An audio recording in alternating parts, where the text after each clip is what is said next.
Alright, my peoples, let's go. You already know, it's my shit. Liquid sword season, you know what I mean? Oh yeah, whatever the hell RZA put in the background on that shit. Fire. This is one of my favorite records off Liquid Swords, period. Which is coincidentally one of my favorite rap albums ever. If you haven't listened to Liquid Swords, you gotta listen to it. This is like easily one of the best rap albums ever made. Shout out to the RZA, shout out to Jizza, and everybody involved on that project. Now, it's Wu-Tang, okay? So this is gonna be a whole Wu type of vibe. Just letting you know right off the bat, because we are talking about something that is very close to my heart, and that is martial arts flicks.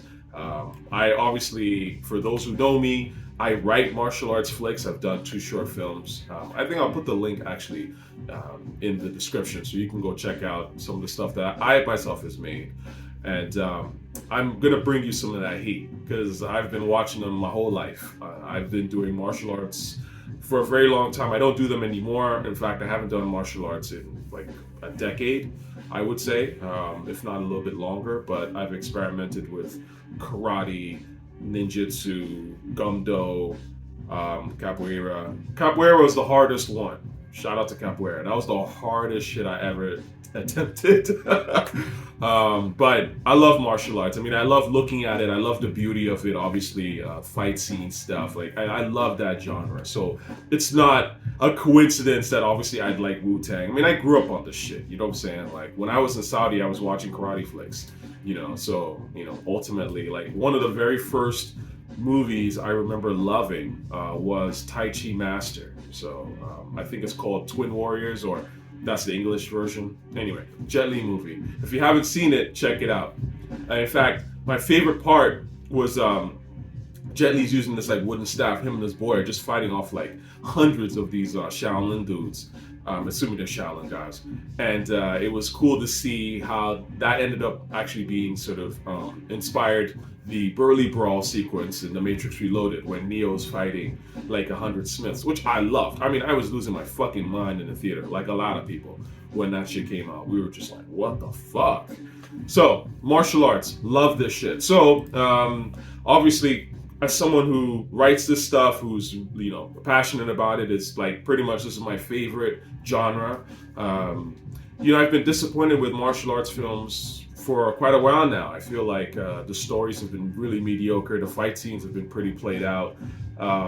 So it was a surprise to me when I saw this movie, because I saw the trailer for Eye for an Eye, The Blind Swordsman, and right away something stuck out to me. I was like, this looks like something this could be actually pretty decent. And I have to say, it's a good movie.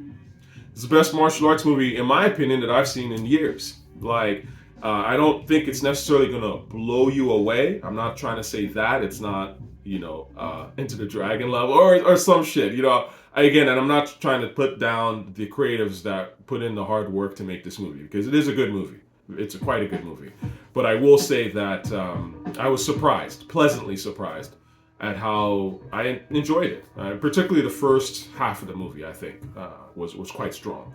So, I got some notes here, if you don't mind. Let me just get through what I thought about this movie in some sort of depth.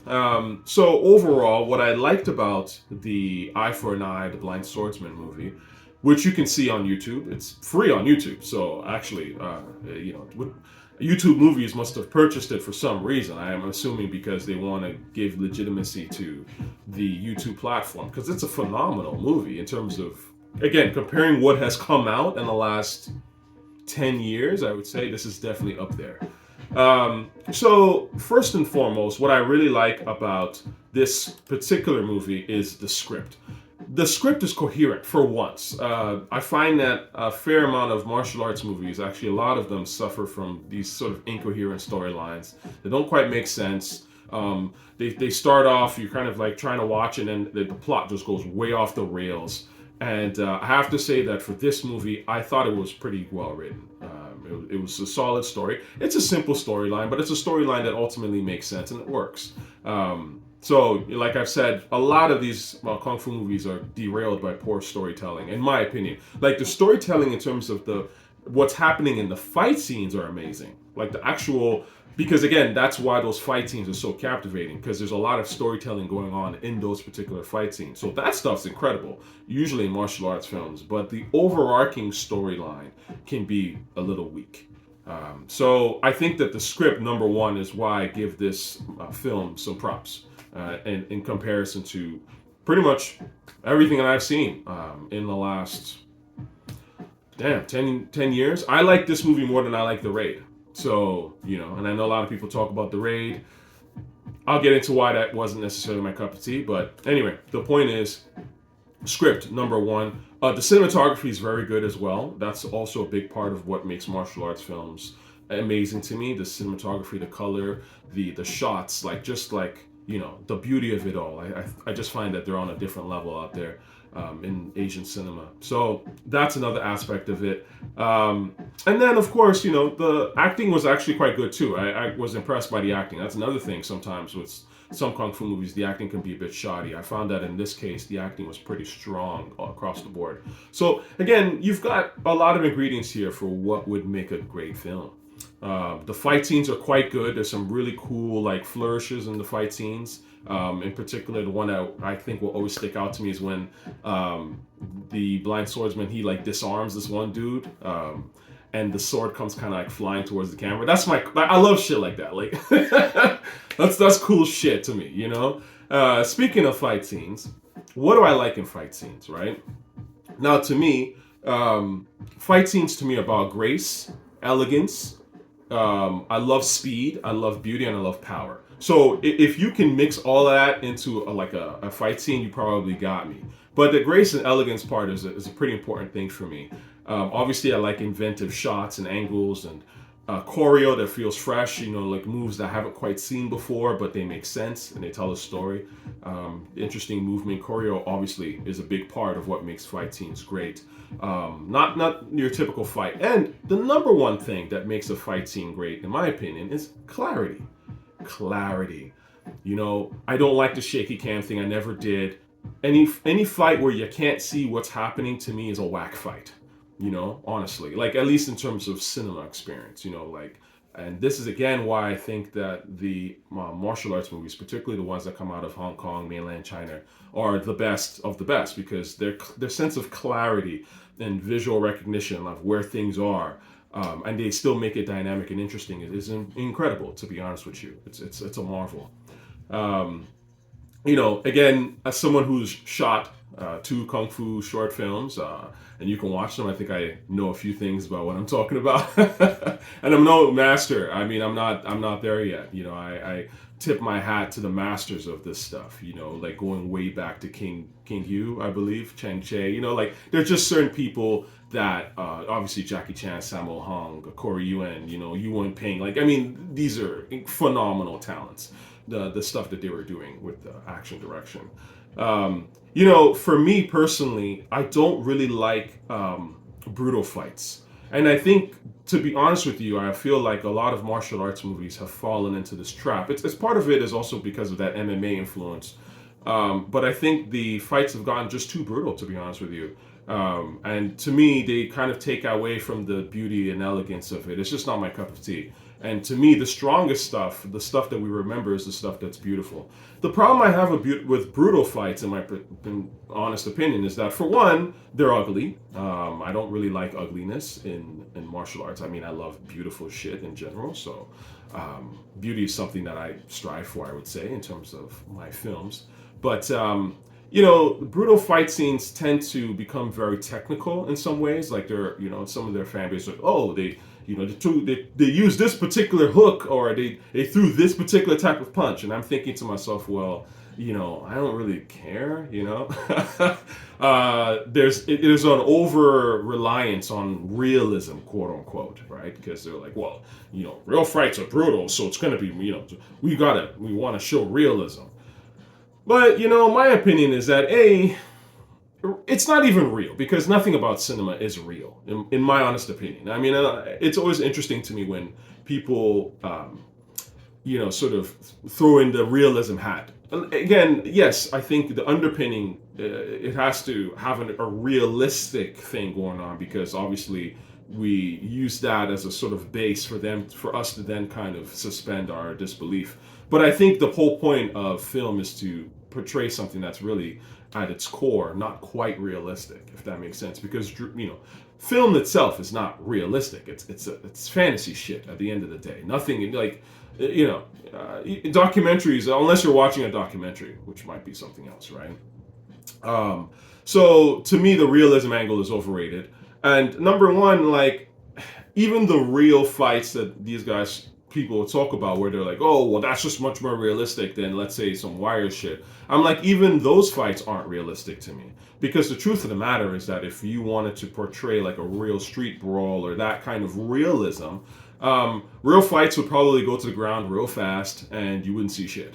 And again, would I really want to see that on screen? Is that interesting? No. So when you're going like excessively brutal, and the knife is coming out the guy's like wrist, and and and shit like that, and it's all this like very stiff shit. It's like that's all choreographed again, so that's not real by definition, right? It's a choreographed style. Now, again, this is just my personal opinion that I'm saying. I'm not saying that film fights cannot be brutal and that there isn't a market for people that like that stuff. I'm just saying what I personally feel. I just feel like ultimately it's just not my cup of tea necessarily.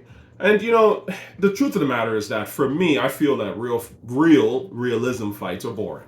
And they're not what got people into this shit. I mean, if I'm being real with you, Bruce Lee got millions, if not billions, of people to join martial arts in his because of his movies. And his movies were beautiful and dramatic. They weren't because they were realistic, quote unquote. Yes, again, it's based, Jeet Kune Do. There's realistic techniques in that shit. But ultimately, the films are dramatic and epic. And even like in certain situations, like he chooses a certain movement or a certain attack, he's doing something that would not be necessarily realistic in an actual fight. Right? But we don't care. We look at it and go, oh, that's so fucking cool, right? That's the whole point. So again, I just find that realism overrated, in the grand scheme of things. Realism for realism's sake is what I'm trying to say. Yeah, again, you should be on that liquid sword shit. I'm all the way there right now. Also, the truth of the matter is that film, in my opinion, is about dreams and myth. That's what makes great film, It's not really, again, documentaries are something else, and it's not to knock documentaries, but I think that when you start to get into the realm of creating something that's like dreamlike, that you always want to that's hypnotizing, you always kind of want to live in that world or interact with those characters, that's to me when you create something that is incredible. And the truth is that that's where you start to get into this. It's mythical, right? The great films have this mythical thing to them, right? Scarface it's almost like a myth, right? Tony's, Montana, he's a mythical character.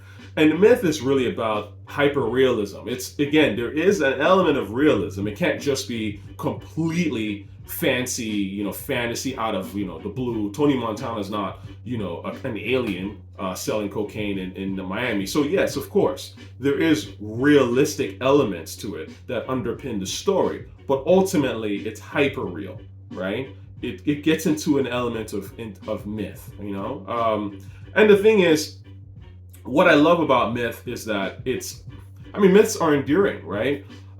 Look, one of the greatest myths of all time is, religion is a giant myth to me personally, but again, you see what I'm talking about. There's elements of realism, but it's taken to a whole nother level, right?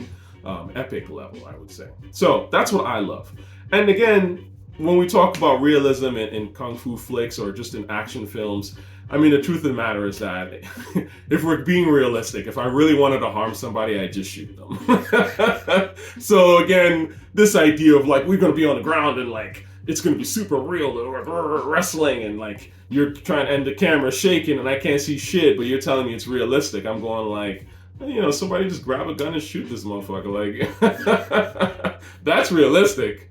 So again, I don't think it's about realism. We don't go to the films to see real shit. We go to the films to escape reality in a way, or to see a hyper reality. Yes, we do want to see some aspect of reality, but we want a heightened reality. To me, that is the whole point of film. And the magic of being able to do that is what separates the men from the boys, right? So, I was going to say that going back to this film, the fights are good. I don't necessarily think they're extraordinary, but I definitely think they're quite good.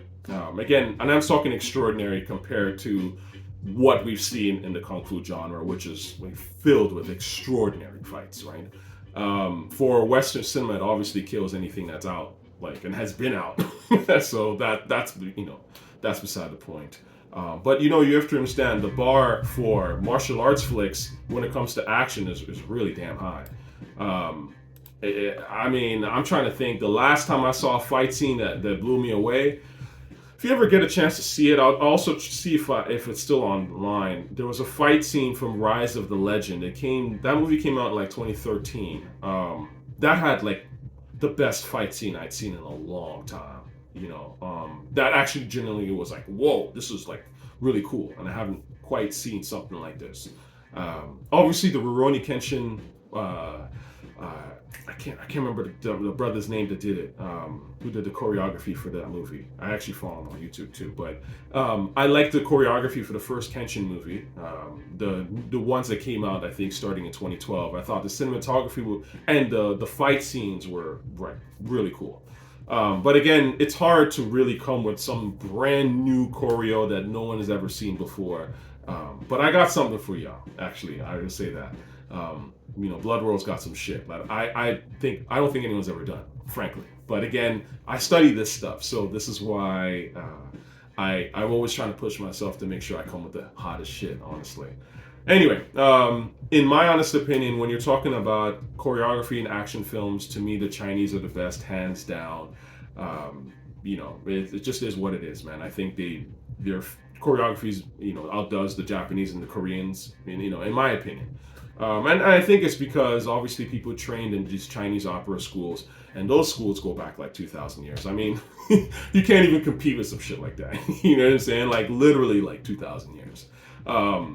Like if you look at the Peking opera, which sort of birthed, King Hu, Chang, Cheh, and those people went and, had pupils like Jackie Chan and Sammo Hung. I mean, the Peking opera itself goes back to like 1600. So they were putting martial arts in the opera and all that stuff from, you can't compete with that. Like, I'm sorry. I'm sorry. That's why that shit is so ill. Like, and speaking of King Hu, Chang Cheh, between them, those are sort of like the godfathers of modern Kung Fu films, right?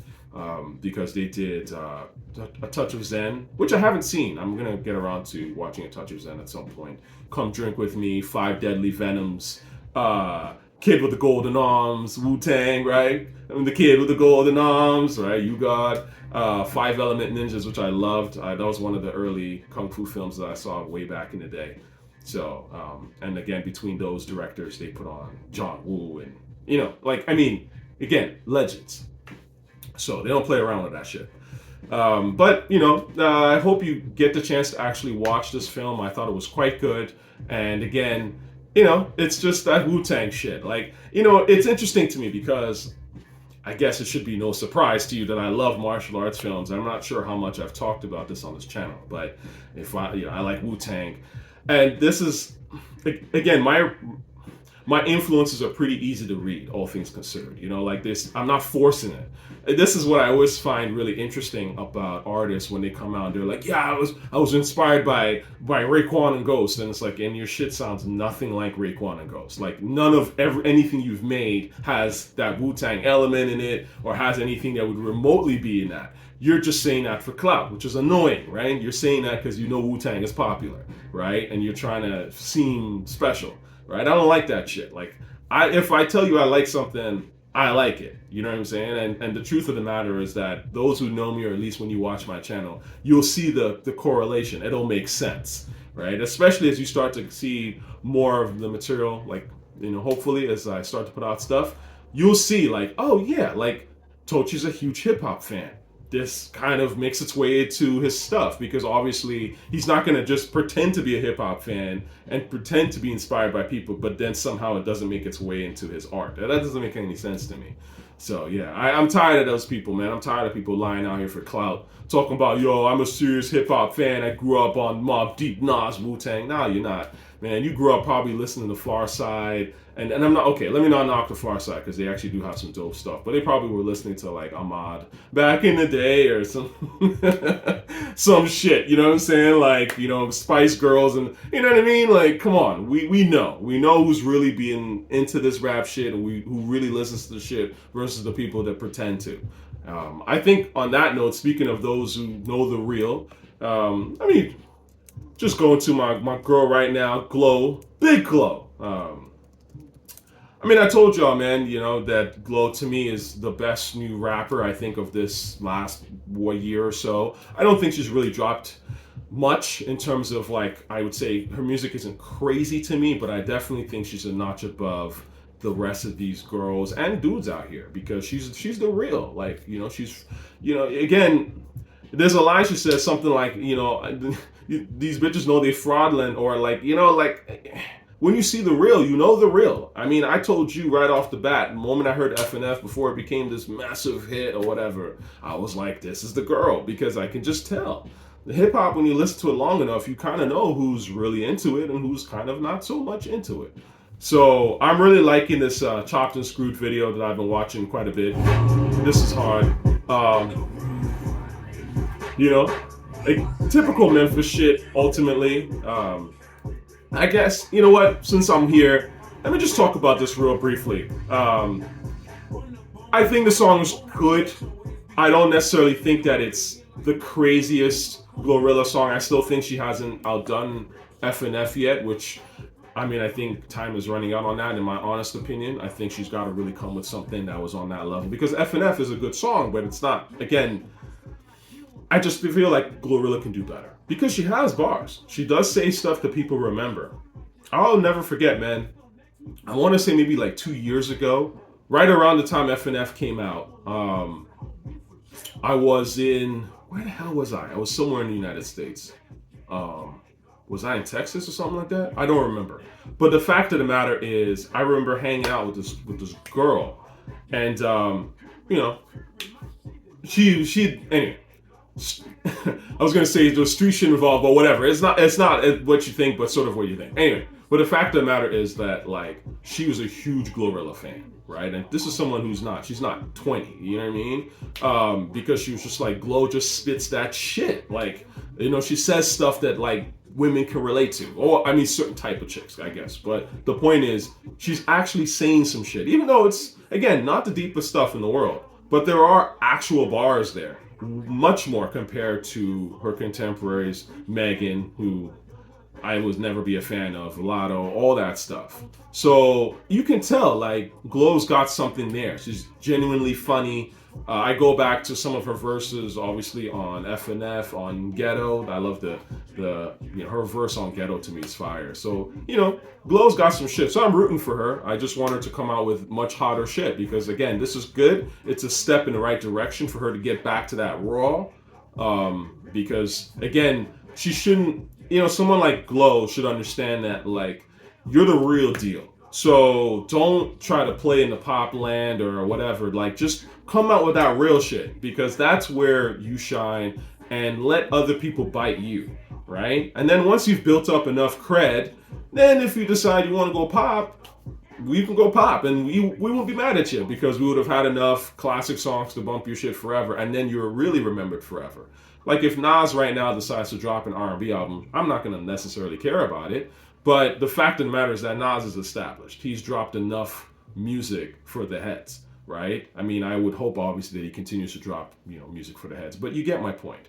This is how you establish legendary status. It's by making stuff that fits your aura and your vibe and your personality, and you feed your core audience for years, not just like one time and then you dip and dabble into some other shit. Like, you feed your core audience for years, and your core audience, by nature of you continuing to make great shit, is going to expand. It starts out a little slow because people are usually slow to the real shit. But once that real shit starts to permeate, people are going to hop on the bandwagon. They'll hop on your nuts. So it's best to just keep doing what you do, right? Anyway, peace.